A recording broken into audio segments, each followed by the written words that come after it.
गरीब का रमजान। गांव में आलम नाम का लड़का रहता था जो 10 साल का था। वो अपने पिता मोहम्मद के साथ रहता था। रमजान का पावन महीना चल रहा था। आलम और मोहम्मद भी रोजा रखे थे, लेकिन मोहम्मद अंधा था और इस वजह से वो कोई काम नहीं कर सकता था। आलम अक्सर लोगों के घर में सफाई करता था, बर्तन मांजता था और मजदूरी करके घर चलाता था। उनका जीवन बहुत ही ज्यादा गरीबी में बीत रहा था। रमजान जैसे शुभ घड़ी में भी उनके पास खाने को कुछ नहीं था। मोहम्मद आलम से कहता है, बेटा आलम, तू मत रख रोजा, अल्लाह हमारी मजबूरी को जरूर समझेगा। ये क्या कह रहे हैं आप अब्बा? मैं कितना भी परेशान क्यों ना रहूं, लेकिन रोजा बिल्कुल नहीं छोड़ूंगा। लेकिन बेटा, हम भूख से तरस रहे हैं, ऐसे तो तू रोजा कैसे संभालेगा? बीमार हो जाएगा तू। केवल मुझे रखने दे रोजा। अब्बा, रोजा तो मैं रखूंगा। वैसे भी इतना शुभ महीना है, क्या पता अल्लाह हमारी अर्जियां सुन ले, दुआएं कबूल कर ले। ये तो तूने सही कहा, लेकिन हम रोजा खोलेंगे कैसे? एक दिन का भी नहीं है।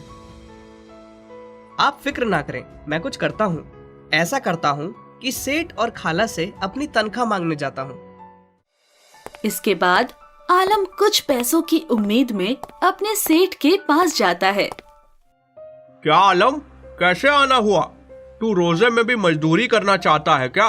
चल कोई नहीं, वहाँ गोडाउन में बोरियां रखी हैं। जी नहीं साहब, आप गलत समझ रहे। मैं रोजे में भला कैसे मजदूरी कर सकता हूँ?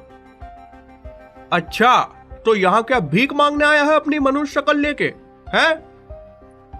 साहब, घर में खाने को कुछ नहीं है, आप मुझे मेरे पैसे दे दो। वाह भाई, कर दी 2 कौड़ी की बात। काम तो ठीक से करते नहीं है और तुरंत मुंह उठा के पैसे मांगने पहुंच गया। भिखारियों जैसे पहुंच गया अमीर से भीख मांगने। चल निकल यहाँ से, नहीं तो तुझे नौकरी से भी निकाल दूंगा। भाग। साहब, अल्लाह सब देख रहा है, मुझ पर इतना जुल्म ना करें। तेरी इतनी हिम्मत कि तू मुझसे जवान लड़ाएगा? तेरी औकात याद दिलाने की जरूरत है। चल निकल, मैं तुझे नौकरी से अभी निकालता हूँ। आलम रोता हुआ निकल गया और फिर वो निराश होकर सड़क पर घूम रहा था। लोगों के अंदर तो अब दिल ही नहीं रह गया। दूसरे वाले सेठ रामलाल जी के पास जाकर देखता हूँ, शायद उनमें कुछ इंसानियत बाकी हो। ऐसा सोचते हुए आलम दूसरे सेठ रामलाल के घर पहुंचा। रामलाल आलम को देखकर सवाल पूछे। अरे आलम, रमजान मुबारक। आपको भी मुबारक सेठ जी। हाँ हाँ, चल बता कैसे आना हुआ? सेठ जी, इफ्तार के लिए भी हमारे पास कुछ नहीं है, भूखे तरस रहे हैं। आप मेरा वेतन दे देते तो मैं कुछ खाने के लिए खरीद पाता। अरे जाओ जाओ, मैं नहीं दे सकता अभी पैसे। साहब, आप मजदूरी तो इतनी करवाते हैं मगर पैसे नहीं देते। मेरे हक के पैसे दे दो ना। अरे बड़ा ढीठ है तू, अभी नहीं है पैसे। जा रहा है या तुझे गार्ड से कहकर बाहर फिकवाऊं? चल दफा हो यहाँ से, एकदम निकल यहाँ से। अच्छा साहब, आप पूरा वेतन मत दो, आधा तो दे दो। क्या बे, जाना। साहब, गरीब की मजबूरी समझो, कम से कम कुछ खाने को खरीदने के लिए तो दे दो पैसे। मैं तो जा रहा हूँ साहब, लेकिन अल्लाह सब देख रहा है। अरे ओ, ज्ञान मत दे, चल निकल यहाँ से। आलम हताश होकर सेठ रामलाल के घर से भी निकल गया। या अल्लाह, कुछ रहम कर हम पर। देख, तेरे बंदे भूखे तड़प रहे हैं।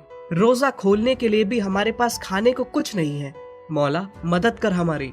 अब तेरा ही सहारा है और तुझसे ही उम्मीद है।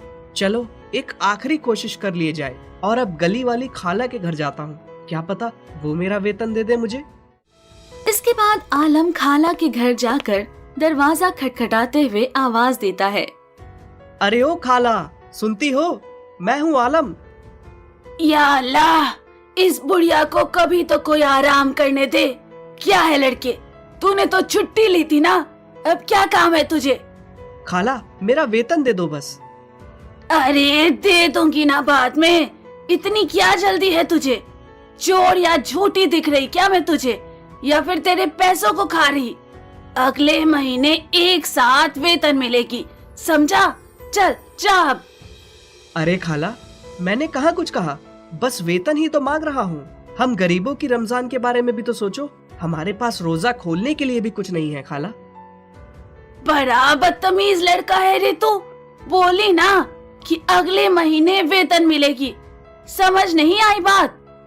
खाला, हमारे को भी तो कुछ खाने को चाहिए, बिना पैसे क्या करूं मैं? वैसे भी आपसे आपके और पैसे नहीं मांग रहा, बस अपनी मेहनत की कमाई तो मांग रहा हूँ। आप तो अमीर हैं, मुझे वेतन देने से कौन सा गरीब हो जाएंगे?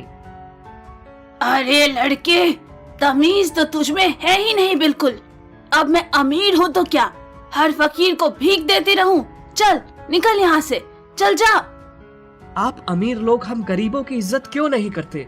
अरे हम भी इंसान हैं। डरो खाला, अल्लाह ताला सब देख रहा है और वहाँ सबका हिसाब होगा। बड़ा जिद्दी है रे तू, इतनी बेइज्जती पर भी यहाँ खड़े बातें कर रहा। ये ले एक रोटी, खोल लेना रोजा, दोनों बाप बेटा। चल निकल अब। आलम उस रोटी को लिए अपने आंसू पोंछते हुए घर को निकल गया, लेकिन तभी रास्ते में उसको एक बूढ़े फकीर दिखे जो बिलक बिलक कर रो रहे थे। या अल्लाह, रहम कर इस फकीर पर। हाय, मैं इस तरह तड़प तड़प कर मर जाऊंगा। अरे बाबा, आप ऐसे मरने की बात क्यों कर रहे हैं? मुझे बताइए, क्या कष्ट है आपका? क्या करूं बच्चा, जान निकल रही है भूख से, मगर खाने को कुछ नहीं है। बस इतनी सी बात। ये लीजिए रोटी।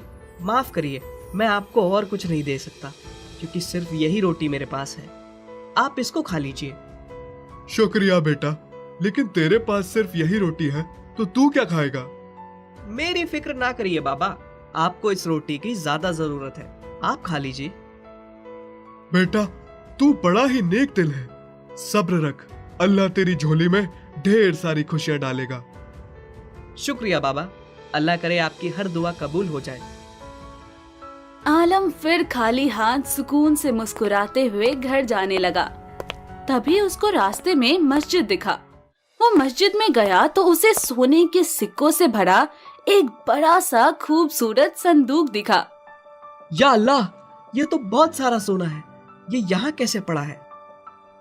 तभी आलम को दीवार पर कुछ लिखा हुआ दिखा कि अल्लाह अपने सच्चे भक्तों को खुशियाँ और इनाम जरूर देता है। आलम को महसूस हुआ कि शायद ये अल्लाह का उपहार ही है। हे अल्लाह, आपका बहुत बहुत शुक्रिया। मैं कसम खाता हूँ, मैं इसका गलत इस्तेमाल बिल्कुल नहीं करूँगा। फिर आलम ने अपने और अपने पिता के लिए कुछ फल, अनाज और कपड़े खरीदे। इसके बाद वो संदूक को लेकर घर चला गया। घर में आलम के पिता मोहम्मद आलम की आहट सुनकर उससे पूछे, आजा बेटा आलम, तनख्वाह मिल सकी क्या तुझे? अरे बाबा, अब वो सब फिक्र ना करो। ये लो, ये खाकर रोजा खोलो, फिर मैं आपको नए कपड़े पहनाता हूँ। क्या सेठ ने उपहार दिया क्या? नहीं अब्बा, सेठ इतने महान थोड़ी हैं, मुझे खुद हमारे अल्लाह ने उपहार दिया है। क्या मतलब है तेरा? बस यूं समझ लो, अल्लाह ने हमारी अर्जियां सुन ली हैं और हमारी झोली को ढेर सारी खुशियों से भर दिया है। इतना कहकर आलम खुशी से मोहम्मद को जोर से गले लगा लेता है और अपनी खुशी के आंसुओं को पोंछते हुए सुकून से मुस्कुराता है। उन सोने के सिक्कों के इस्तेमाल से आलम घर में जरूरत की चीजें लाता है और एक मार्केट खोलता है। आलम अपने मार्केट को खूब मेहनत से चलाता है और हर महीने गरीबों को खाना दान करता है। आलम के सभी दुख खत्म हो जाते हैं और वो अपनों का अच्छे से ख्याल रखते हुए सुख से जीवन बिताता है। Like, share and subscribe Kabu TV.